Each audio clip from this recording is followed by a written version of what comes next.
a la familia de Amancio Ortega la extraordinaria colaboración que hace con la sanidad. Señores, a nosotros nos ha dado una serie de aparatos en Andalucía que difícilmente lo hubiésemos tenido porque no habría dinero para comprarlos. Eso en Galicia lo ha multiplicado por 3, es lógico, él es gallego y lo ha dado en toda España. Y no merece que nadie le diga que pague impuestos y que no sea señorito tal cuando le dé de comer a tanta gente y invierte tantos millones en ayudarnos a nosotros. Yo le dije que en nombre de todos los médicos de Andalucía le daba las gracias y los recibía con los brazos abiertos todo lo que nos quisiese dar. Ese mismo día, el ABC de Sevilla, que no es sospechoso de que fuese políticamente contrario, decía que era una vergüenza que los médicos aceptásemos esas limosnas. O sea, no fue solamente Podemos, sino también fue el ABC de Sevilla. ¿Cómo ha evolucionado la asistencia médica privada? Este es un anuncio de un señor que tuve que adoptar, como muchos de los que estamos aquí, el gusto de conocerlo, José María Méndez Camacho, era médico cirujano, era especialista en rayos, lo que nosotros oímos radiólogo, mi amigo Antonio. Ahí ya habla, es curioso, médicamente es curioso porque habla de la posibilidad de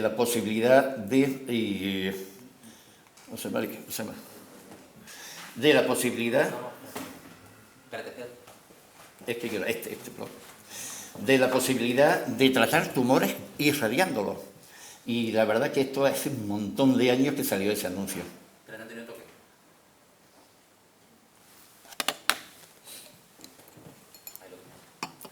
No os quiero decir nada de otros anuncios que vienen ahí, pero os podéis poner las manos en la cabeza.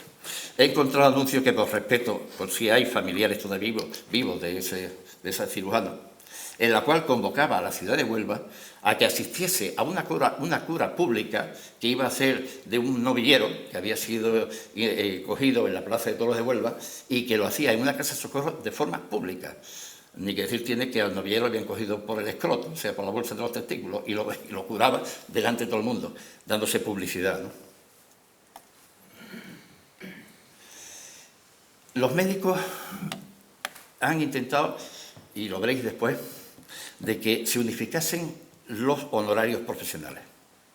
Este año le han puesto al Colegio de Médicos de Barcelona 600.000 euros de multa, que son 100 millones de pesetas, por un cartelito en el que aconsejaba unos honorarios mínimos. Fijaros este que tenemos, magnífico, del Colegio Médico de Huelva, esto ha prescrito, ya no pueden decir nada, 1919. Se aconsejaba unos criterios orientativos desde el punto de vista económico de la medicina privada. Esto se dividía, como se ve borroso en la otra parte, se dividía en función de donde viviese el paciente. Huelva se estimaba que terminaba por un sitio en la Plaza de Toros, en la Alameda Sunden, en los Albores del Cabezo. Todo lo que fuese fuera era más caro. Una visita sencilla se diferenciaba entre el poder adquisitivo del paciente. Si era de clase obrera, 2,50. Si era de medio, 3,50. Si era acomodada, 5 euros. La visita de Sora, la consulta de un profesor, la consulta de dos profesores. El profesor se consideraba todo médico que viniese de fuera de Huelva. Fuese el que fuese y lo que fuese. Y hay una cosa que todavía es muchísimo más llamativa. Si yo lo pusiese este cartel, yo creo que desde el abogado hasta Joseba, todos estaríamos en la cárcel.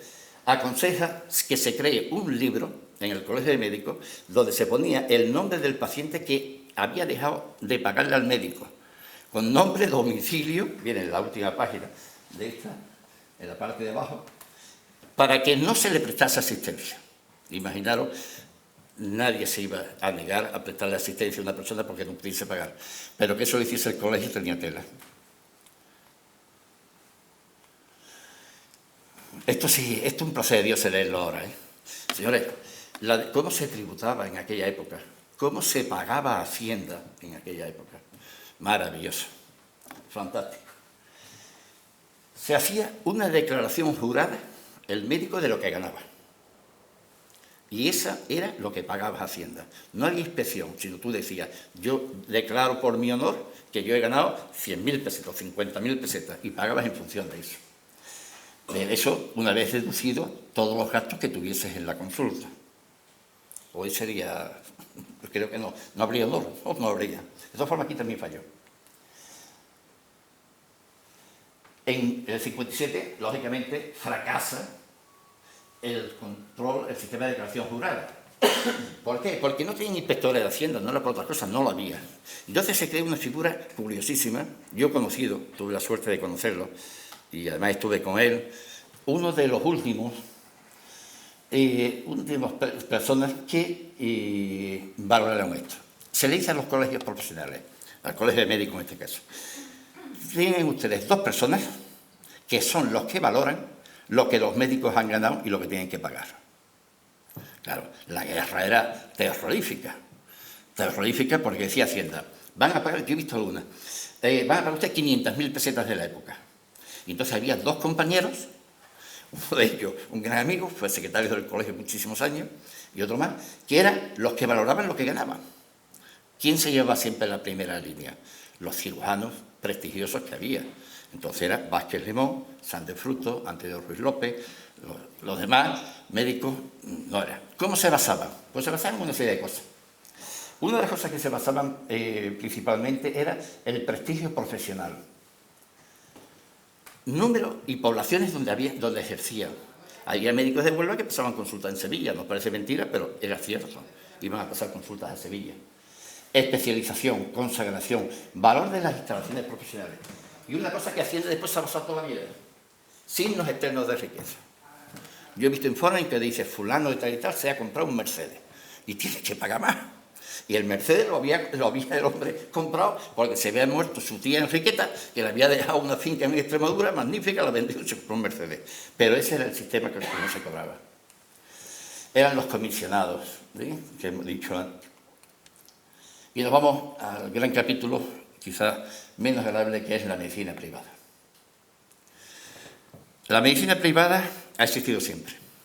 Ha existido siempre porque el Sistema Nacional de Salud, como habéis visto, ha sido prácticamente de hace poco, hace apenas 80 años o 100 años.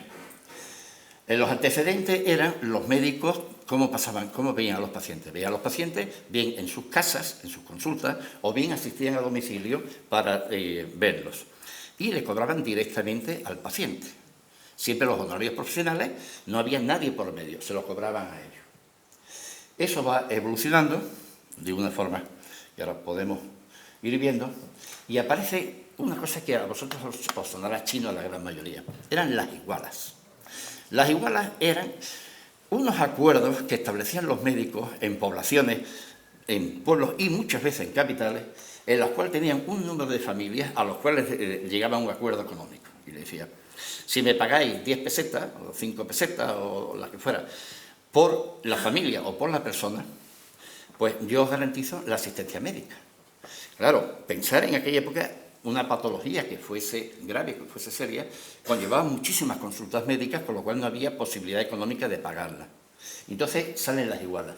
Las igualas fue el primer tiro que se pegaron los médicos en el pie. Pues explicaré por qué. Cuando las igualas empiezan a funcionar y la gente ve que van bien, aparecen los listos. Y dice, bueno, en vez de que el médico sea el que contrate a las personas, vamos a una compañía en la cual nosotros contratamos a las personas para que le preste asistencia al médico. ¿Eso qué conllevaba? Conlleva inmediatamente que esa compañía tenía que tener una percepción económica, con lo cual, primer paso en que el médico ya no percibe lo que el paciente paga, sino que lo comparte con una compañía. Eso empiezan a evolucionar, se empiezan a explorar y aparecen determinadas posibilidades. ¿Cuáles son? El Estado siempre ha ido abandonado a las personas que trabajan en él.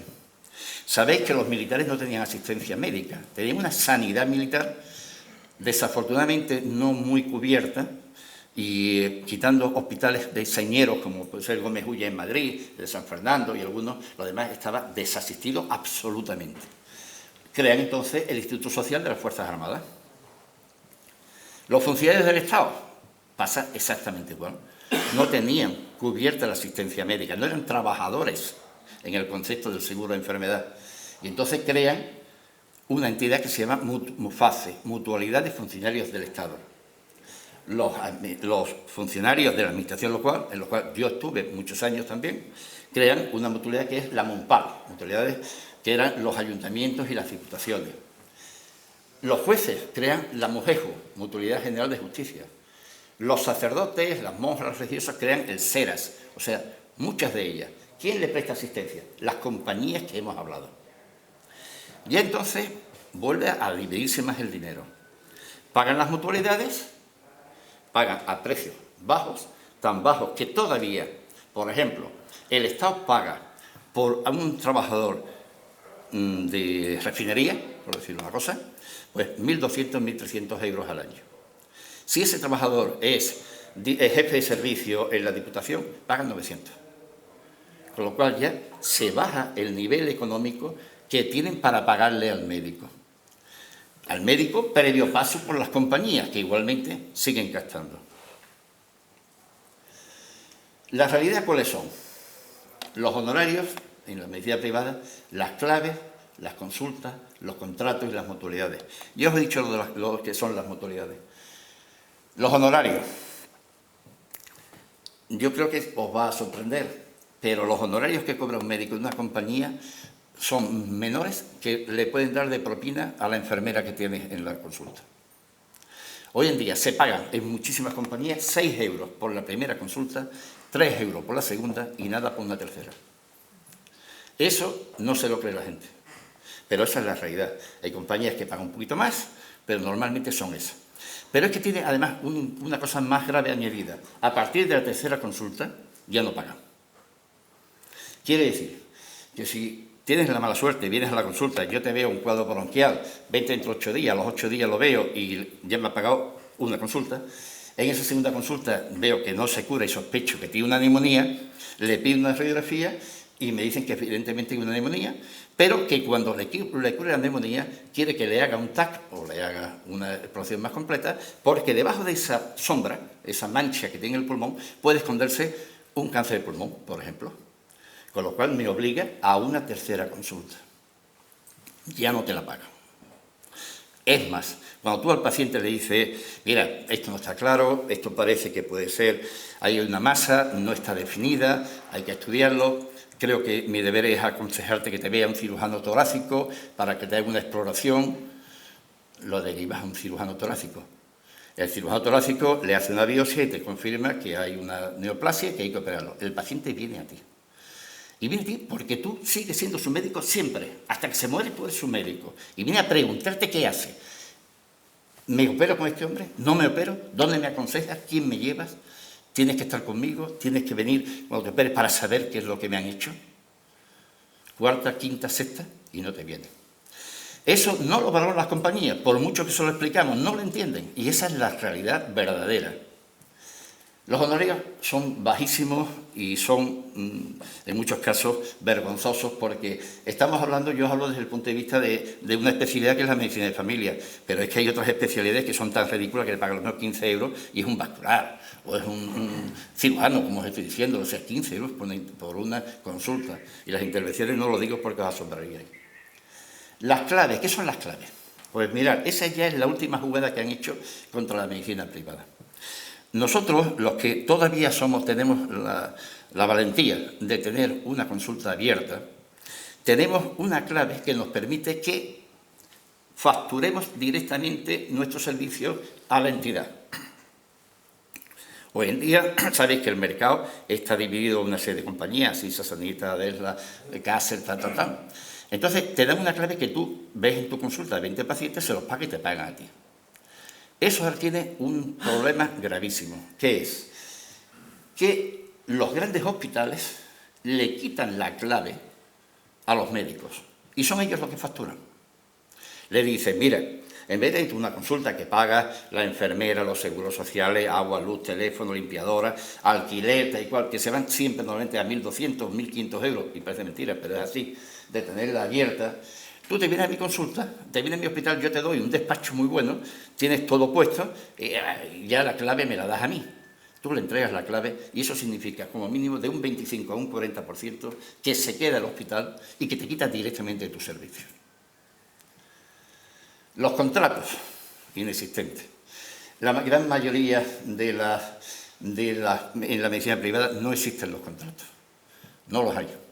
No los hay porque no se quieren comprometer a que exista un una vinculación laboral con el médico, y no lo hace. Y las mutualidades, es lo que he dicho antes, las mutualidades le dan la facilidad al paciente para que pueda elegir 1 o 2 veces al año el seguir en compañías privadas o irse al sistema de salud.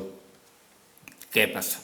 El paciente que está acostumbrado a ir a una consulta privada y que lo ven ese día o el día siguiente o en 2 días como mucho, sea la especialidad que sea, y que si le piden una resonancia se la suelen hacer el mismo día o al día siguiente o el otro, entra en un servicio que desconoce, que nunca ha pertenecido a él, en el cual le dicen, a lo mejor porque es lógico, porque están agobiados, porque tienen muchísimos pacientes, que tardan 7 días en verlo, su primer médico.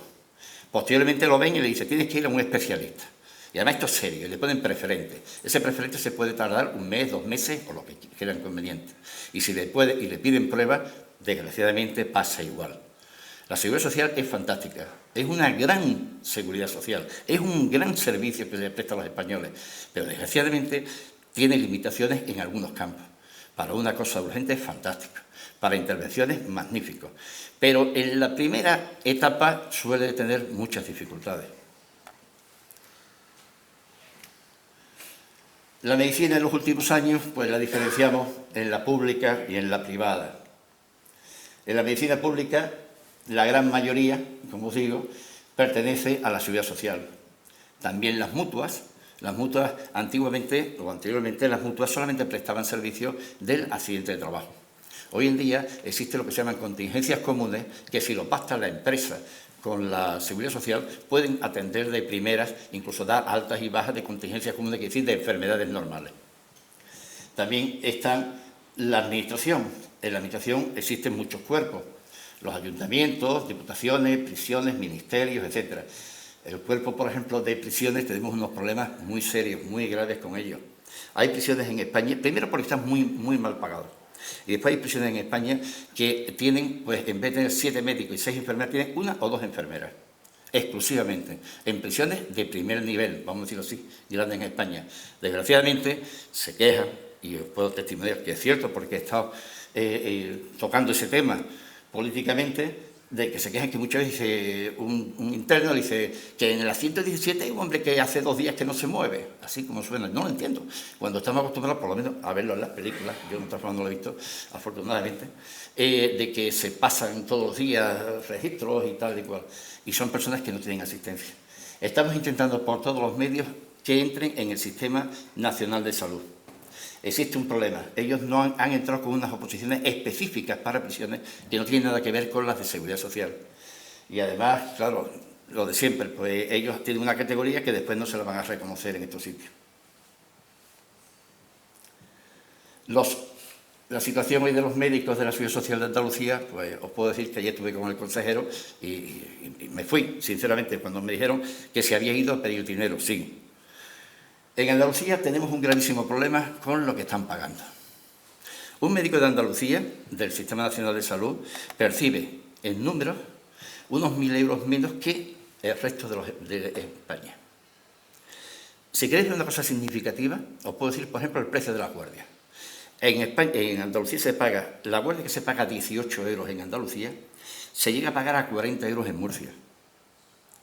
Quiere decir que un médico que está en Almería no se va a la Seguridad Social, nada más que hace guardia, y no lo hace en Almería, se va a Murcia, porque 4 guardias son casi 4.000 euros, mientras que le van a pagar un sueldo mínimo y unas guardias mínimas.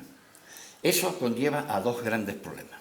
Uno, la emigración de los médicos andaluces y de España, que se van al extranjero, donde mínimamente ganan 3 veces lo que ganan en España. Mínimamente 3 veces lo que ganan en España. Y mucho más grave para nosotros que se nos van los médicos de Andalucía a otras comunidades autonómicas porque ganan mucho más dinero. Señores, cuando es mi obligación, discuto con los consejeros y discuto con la delegada, que allí fue duro, pero durísimo, con la delegada la jefa de personal de la Seguridad Social, no te puedes echar en cara que somos peseteros. Y mire usted, es que no, es que existe una desigualdad brutal. Entonces, ayer conseguí, después de mucha guerra, de que parece ser que van a devolver un dinero del IVA desde Madrid y van a dar una pequeña partida de 25 millones para subir un 33% la diferencia que hay entre la que se paga de guardia en Andalucía y el resto de España, la media de España, un 33. Un 33 en el 2022, perdón, el 20, 21, y el resto, que será un 25, en el 23, una legislatura. Y cuando le dices, además, que ese médico que trabaja en la Seguridad Social, que ve que gana poco dinero y que quiere ganar dinero yéndose a la privada, le aplican lo que únicamente existe en Andalucía. Pero, señores, Andalucía, no solamente en España, en Europa, que es, usted se va a trabajar a la privada, yo le quito a usted 900 euros mensuales, lo que significa dedicación. ¿Por qué me lo quita usted? Igual salario, igual puesto, igual categoría, igual tiempo, ¿me paga usted lo mismo que los demás? No. Yo le pago a fulanito que se va a jugar al golf por la tarde 900 euros más que usted, porque yo lo que quiero es que usted se dedique exclusivamente a la seguridad social. Somos los únicos en Europa que todavía existe. Prometió este gobierno, que entró en Andalucía, quitarlo. 100 días, han pasado los 100 días. No creo que lo quiten antes de terminar la legislatura, porque según dicen, un sindicato, UGT, se opone a eso. Se opone a eso cuando en UGT, que yo conozco en Huelva, me parece, Juan Luis también lo conocerá mejor que yo, un médico, 2 médicos hay en UGT, y somos 2.100 y pico, casi 2.200, hombre, por Dios. Eso es una de las cosas que están obligando a que los médicos, que son válidos, que están formados, que están capacitados, se vayan de la seguridad social totalmente para asistir en la privada. Y estamos contemplando con muchos jefes de servicio que ahora le quieren dar la posibilidad de que no se van a meter muchos con ellos si se van a la privada, pero bueno, muchos jefes de servicio, mucha gente de mucho peso específico dentro de la medicina estén abandonando la seguridad social para irse a la privada. El futuro. Yo el futuro había puesto negro, negrísimo, pero mi amigo José María Mora me lo ha disimulado poniendo esas nubes tormentosas que están ahí, ¿no? ¿Qué es lo que pasa? Pues mire, ¿por qué funciona esto? ¿Por qué los médicos aceptamos el seguir trabajando en la privada? ¿Por qué los médicos aceptamos trabajar en la seguridad social? Es difícil, a lo mejor comprenderlo para que no está en nuestro puesto. A nosotros nos desarma el paciente. Cuando tú estás delante de una persona que está enferma, se te olvida todo. Te importa 3 puñetas que te paguen, que no te paguen, si te va.